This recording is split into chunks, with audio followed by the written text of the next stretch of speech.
अभी पीडीएफ विधि ने डाला होगा, डाल रही है अभी, है ना?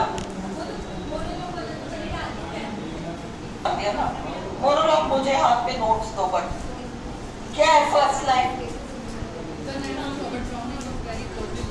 हाँ, तो वो मेरे पास नहीं है, मेरे को दे दो। लाओ, मुझे दे दो वो। एक तो, और मेरी बात सुनो, कल आपकी क्लास 12 से 2 बजे तक होगी, और आज जो पीडीएफ आपको मिल रहा है, हाँ, वो पीडीएफ पूरा कल हम 12 से 2 बजे तक बैठ के निपटा लेंगे।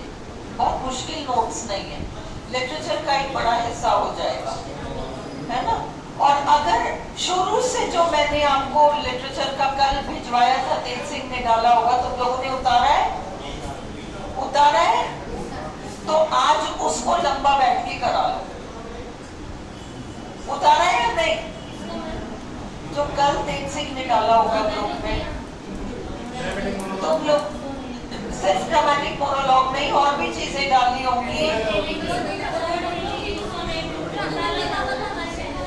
तुम्हारे पास लिखा हुआ था, पर तेज सिंह नए स्टूडेंट्स के लिए डाला या नहीं? गरिमा ने उतारा? उतार लिया? तुम किसी के साथ शेयर करो। तुम्हारा नाम मैना है ना? आज न्यू स्टूडेंट हो। मैना कहाँ है? आज मैना नहीं है। एक दिन वो आती है, एक दिन आती है, एक दिन वो आती है। तुम्हारा नाम क्या था? हाँ, भाविनी। ओ लवली है। और तुम्हारा नाम है? प्रीति। भाविनी है, Preeti. Okay. Kritika, you have taken down the notes? तो आज जो पढ़ाओगी कैसे पढ़ोगे? फोन से पढ़ोगे? चलो ठीक है, निकालो। जो फोन वाला मटेरियल है वो मुझे हाथ में दे दो, मैं भर दूंगी इसको, चिंता मत करो। ला वीडियो ऑन करो। ऑन है, चलो। Robert browning, dramatic monologue. Robert browning, dramatic monologue. पहले समझो, मोनो का मतलब एक, मोनो का मतलब एक। लोगोस, LOGOS, यूनानी शब्द है शब्द के लिए, वर्ड के लिए। मोनोलॉग का मतलब एक व्यक्ति के द्वारा किए गए कथन, statements made by one person, words spoken by one person.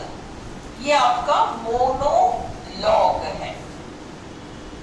दूसरा है डायलॉग। डाई का मतलब द्वि,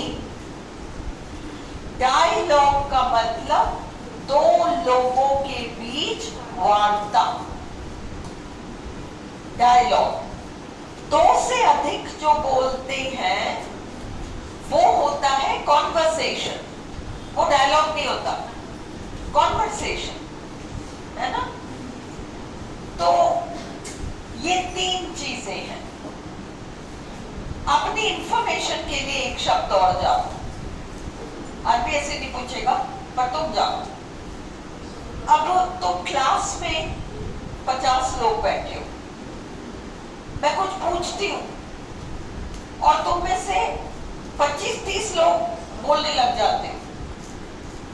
क्या कोई शब्द सुनाई पड़ता है? नहीं, आवाजें सुनाई पड़ती है, शब्द नहीं सुनाई पड़ता। फिर मुझे कहना पड़ता है चुप, एक जना बोलो, ताकि शब्द सुनाई पड़े। अभी तो आवाजें सुनाई पड़ रही है, शब्द कहाँ सुनाई पड़े? स्पष्ट तो कुछ समझ में नहीं आया, बस आवाजें तरह तरह की। ये पॉलीफनी होती है। पॉली का मतलब बहु, ढेर सारी। फोन का मतलब साउंड। पॉलीफनी, ढेर सारी आवाजें, पर स्पष्ट कुछ नहीं। Is this clear? डायलॉग दो लोग, मोनोलॉग एक व्यक्ति का कथन और कॉन्वर्सेशन दो से अधिक लोगों की वार्ता। अब हम पढ़ रहे हैं ड्रामेटिक मोनोलॉग और हम ये समझें रॉबर्ट ब्राउनिंग पहले क्या करते थे। रॉबर्ट ब्राउनिंग की पत्नी थी Elizabeth Barrett Browning. Robert Browning की पत्नी थी एलिजाबेथ बैरेट ब्राउनिंग और ये लोग विक्टोरियन एज से संबंध रखते हैं। महारानी विक्टोरिया का जमाना 1837 से लेकर 1901 तक है। महारानी विक्टोरिया का जमाना 1837 से लेकर 1901 तक है। 1837 में वे सिंहासन पर आई। 1901 में उनकी मृत्यु हो गई। जैसे महारानी एलिजाबेथ 1558 में सिंहासन में आई, 1603 में उनकी मृत्यु हो गई, तो वो 1558 से 1603 एलिजाबेथन एज कहलाया। ठीक वैसे ही 1837 में महारानी सिंहासन पर आई और 1901 में उनकी मृत्यु हो गई, तो ये पूरा काल विक्टोरियन एज कहलाता है। फिर भी महारानी के सिंहासन पर आने के 5 साल पहले एक नया काम समाज में हुआ, पहली बार हुआ। इंग्लैंड की जनता बहुत दुखी थी, बहुत ज्यादा दुखी थी। औद्योगिक क्रांति आ गई, ये हो गया, वो हो गया। लोग गांव छोड़ छोड़ के शहर भाग रहे हैं इस उम्मीद में कि वहां हम मजदूरी करेंगे तो हमें खूब पैसा मिलेगा। पर शहरों में जो मिलों के मालिक थे, फैक्ट्रियों के मालिक थे, वे तो बहुत ही खराब थे ना। वे अपना फायदा देखते थे और मजदूरों को बस आधा पेट खाने लायक पगार देते थे, जिससे कल अगला व्यक्ति घर जाके खा के कल जिंदा वापस आ जाए काम पर, बस इतना। तो उनकी हालत बड़ी खराब थी। लड़कियां बहुत छोटी उम्र की मजबूर हो गई वैश्याएं बनने को, है ना। तो लंदन सिटी की हालत बहुत ज्यादा बिगड़ गई और 1832 में पहली बार एक कानून बना जिसमें जनता के हित का ध्यान रखा गया। 4-4 साल के बच्चे चिमनियों के अंदर घुसा दिए जाते थे झाड़ू मारने। बहुत रिस्क रहता था। अगर रात की चिमनी ठंडी नहीं हुई हो तो बच्चा झुलसेगा, है ना। 4-4 बजे कड़ाके की सर्दी में वो 3-3, 4-4 साल के बच्चे चिमनियों के अंदर घुसा दिए जाते थे। जल्दी क्यों घुसा दिए जाते थे? क्योंकि घर में अभी नाश्ता, चाय, कॉफी, पानी सब बनना है ना, तो जल्दी करो, तुम साफ करो तो हमको सारा काम शुरू करें। तो इसलिए ठंड में भी जल्दी जल्दी से ये सारा बंद हुआ। खतरनाक खानों में बच्चों को उतार के काम कराना, चिमनियों के अंदर घुसाड़ना, ये सब बंद हुआ। मजदूरों को इस तरीके से आधा पेट पगार देना, ये सब बंद हो गया। औरतों को आधा पगार दो, भले वो आदमी के बराबर काम करे, सब बंद हो गया, है ना। वैश्यावृत्ति बंद हो गई, इन लोगों को ठिकाने दिए गए, सब तरह के अच्छे काम हुए। इनके बच्चों की भी शिक्षा के लिए बहुत सारी चीजें हुई। ये सारा कानून आपका 1832 में बना है और उसको कहते हैं चार्टर एक्ट। मत लिखो क्योंकि हमारे कोर्स में विक्टोरियन एज है और मैंने आज आपको विक्टोरियन एज के नोट्स अवेलेबल करा दिए हैं। जब हम विक्टोरियन एज करेंगे तो वैसे ही कर लोगे। बट मैं आपको जो बताना चाह रही हूँ वो ये है कि विक्टोरियन एज के बारे में 2 धारणाएं हैं। आधे लोग कहते हैं 1832 में शुरू हुआ, आधे लोग कहते हैं 1837 में शुरू हुआ। आरपीएससी दोनों एक साथ नहीं दे पाएगी, है ना, क्योंकि आज दिन तक किसी विद्वान ने 100% नहीं चॉइस दिया है। फिर भी अगर ऐसा आरपीएससी गलती करती है तो आप 1837 को इसलिए माफ करो क्योंकि हमारा तर्क है कि एलिजाबेथ का एज जब 1558 से 1603 वो सिंहासन पर आसीन हुई और मृत्यु पर काल अंत हो गया, तो विक्टोरिया आसीन हुई सिंहासन पर 1837 में, 1901 में वो मरी है, तो वो हमारा विक्टोरियन एज है। Is it clear? Robert browning और एलिजाबेथ बैरेट ब्राउनिंग इस एज को बिलोंग करती हैं। आपके बीए फाइनल में आपने जो जो पढ़े थे, Robert Browning, Matthew Arnold, William Butler Yeats, आधा इधर आधा modern age, Gerard Manley Hopkins, G M Hopkins, Alfred Lord Tennyson, ये सारे लोग आपके विक्टोरियन एज के हैं। एलिजाबेथ बैरेट जो कि रॉबर्ट ब्राउनिंग की पत्नी थी, ब्राउनिंग से भी ज्यादा होशियार थी और बहुत बड़ी कवित्री रही है।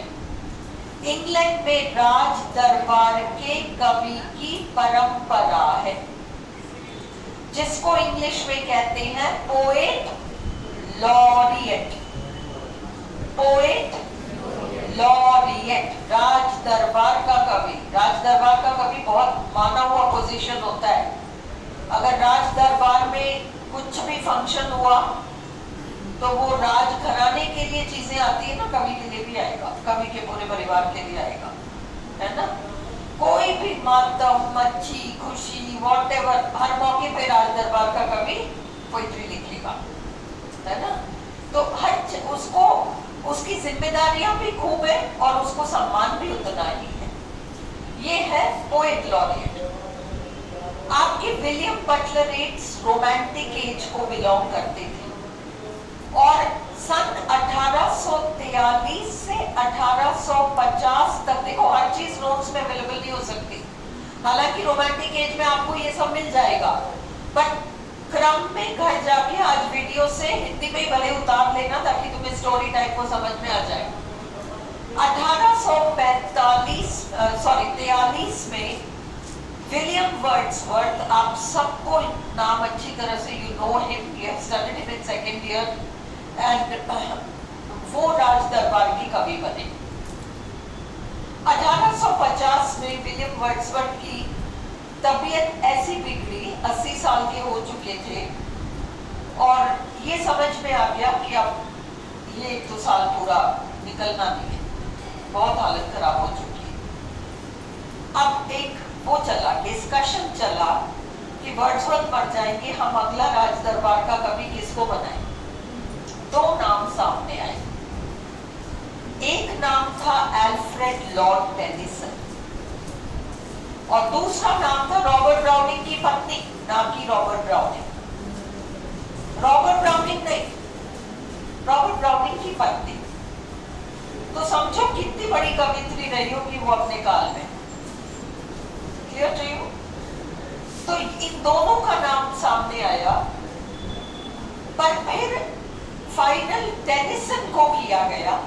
कुछ राजनीतिक और सामाजिक कारणों से टेनिसन को प्रेफरेंस दी गई और टेनिसन को राज दरबार का कवि बना दिया गया 1850 में। अब कोई बातिमा मत देखो, वहां कल कोई बर्थडे थी, उसका सेलिब्रेशन हो, बलून आज तोड़ रहे, देख सिंह की बर्थडे वो लोग मना। ओके, सो 1850 में अल्फ्रेड लॉर्ड टेनिसन राज दरबार की कवि बनेंगे। रॉबर्ट ब्राउनिंग पहले नाटक लिखा करते थे। रॉबर्ट ब्राउनिंग पहले नाटक लिखा करते थे, ड्रामा। पर ड्रामा होता क्या है? मैं मन ही मन सोचूं तो वो ड्रामा हो जाएगा क्या? नहीं होगा। शेक्सपियर ने एक बहुत फेमस नाटक लिखा है जिसका नाम है हैमलेट। हैमलेट शेक्सपियर का बहुत प्रसिद्ध नाटक है। उस नाटक में क्या होता है, हैमलेट नाम का राजकुमार है, हैमलेट नाम का राजकुमार है, उसके पिता जो राजा हैमलेट है, उनकी हत्या उनके भाई ने और हैमलेट की मां ने मिलकर कर दिया। मतलब पत्नी और देवर और पत्नी और भाई ने मिलकर, क्योंकि उनके नाजायज संबंध थे, हैमलेट के चाचा और हैमलेट की मां ने मिलकर पिता की हत्या कर दी। और पता ही नहीं चला कि हत्या है, ऐसा लगा जैसे वो भाई बिल्कुल स्वाभाविक मौत है, खाना खा के बगीचे में घूम रहे थे, बेंच पे जाके लेट गए, जाने किसी जहरीले सांप ने काट लिया और मर गए बेचारे बेचारे। पर ऐसा हुआ ही नहीं था, इन दोनों ने सांप से कटवाया था जानबूझ के मरवाने। Is this clear? तो अब क्या हुआ, वो हैमलेट पिता जो है, उनकी रूह, उनकी आत्मा आती है बेटे के पास और कहती है मेरे मौत का बदला ले, तेरे चाचा को मार और तेरी माँ।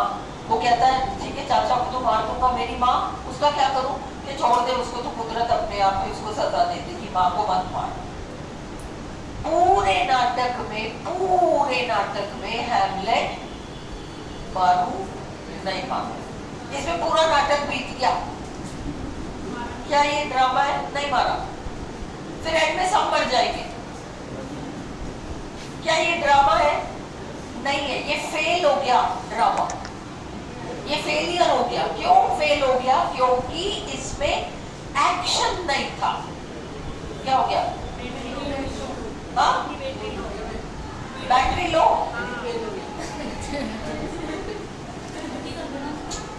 किसी का चार्जर है क्या?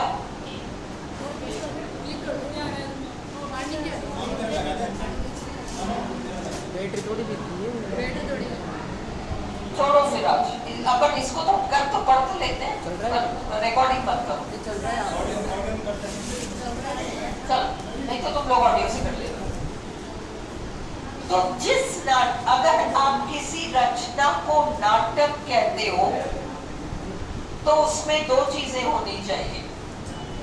अगर आप किसी रचना को नाटक कहते हो, ड्रामा कहते हो, तो उसमें दो एलिमेंट्स होने चाहिए। पहले टकराहट, मैंने ये चीज क्लास में पहले भी समझाई है। हीरो हीरोइन से मिला, दोनों ने एक दूसरे से प्यार किया, दोनों ने एक दूसरे से शादी कर ली। ये ड्रामा नहीं है, ये तो कहानी है। This is a story. Hero heroine से मिला, दोनों ने प्यार किया, फिर दोनों के माँ बाप लड़े, फिर वो यूं गया, फिर वो यूं गई, फिर वो माँ ने यूं किया, फिर बाप ने यूं किया, फिर ऐसा हुआ, फिर वैसा हुआ, एंड में शादी होगी। ये ड्रामा है। फर्क समझ में आ रहा है? कॉन्फ्लिक्ट नहीं, ऐसा नहीं हो सकता। कॉन्फ्लिक्ट ये ड्रामा का एक इंपॉर्टेंट एलिमेंट है। दूसरा एक्शन।